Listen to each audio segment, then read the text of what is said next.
K Revanth Reddy గారు కాంగ్రెస్ ప్రభుత్వం కామారెడ్డిలో దేవుడి మీద ప్రమాణం చేసి సోనియా గాంధీ స్వహస్తాలతో సంతకం పెట్టి గ్యారంటీల పేరుతో బీసీ డిక్లరేషన్ చేయటం జరిగింది. మేనిఫెస్టోలో ఉంది. ఒకటి, వాళ్ళు ఇచ్చినటువంటి డిక్లరేషన్ లో స్థానిక సంస్థల్లో 23% నుంచి రిజర్వేషన్ బీసీలకు 42 చేస్తామని రిటర్న్ గా వాళ్ళు హామీ ఇవ్వటం జరిగింది. చట్టబద్ధంగా బీసీ కమిషన్ ద్వారా కులగణన చేసి కోర్టులో ఇబ్బంది రాకుండా చూసుకొని 42% స్థానిక సంస్థల్లో రిజర్వేషన్ కల్పిస్తామని హామీ ఇవ్వటం జరిగింది. రెండో హామీ, ప్రభుత్వ సివిల్ కన్స్ట్రక్షన్స్ మెయింటెనెన్స్ వర్క్ లో 42% బీసీలకు రిజర్వేషన్ కల్పిస్తామని హామీ ఇవ్వటం జరిగింది. 3, చట్టబద్ధ బీసీ సప్లాన్ కు, దాని కూడా పేరు జ్యోతిరావు ఫూలే బీసీ సప్లాన్ కు చట్టబద్ధత కల్పిస్తూ మొదటి అసెంబ్లీలోనే బిల్లు ఇంట్రడ్యూస్ చేస్తామని హామీ ఇవ్వటం జరిగింది. అదే విధంగా ప్రతి ఏడాది బీసీ సప్లాన్ కు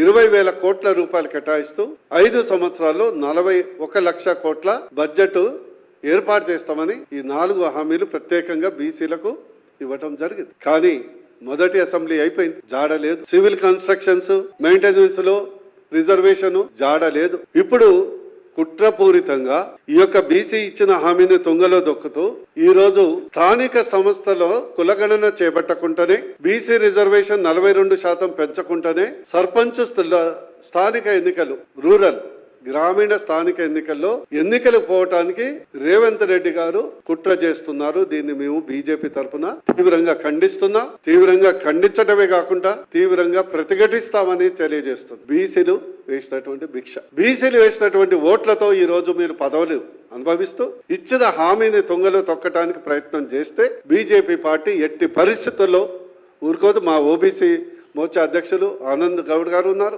మా కిషన్ రెడ్డి గారు ఉన్నారు, జాతీయ నాయకత్వం ఉంది. వారి యొక్క మార్గదర్శనంలో దీన్ని ప్రతిఘటించి ప్రజా పోరాటం చేయక తప్పదు. అవసరమైతే మిలియన్ మార్చ్ తరహాలో అసెంబ్లీ ముట్టడి కూడా చేయటం జరుగుతుందని హెచ్చరిస్తూ ఇచ్చిన మాటకు కట్టుబడాలని మేము డిమాండ్ చేస్తాం. వరంగల్, ఖమ్మం, నల్లగొండ పట్టభద్రుల బీజేపీ అభ్యర్థిగా శ్రీ గుజ్జుల ప్రేమేందర్ రెడ్డి గారికి మీ మొదటి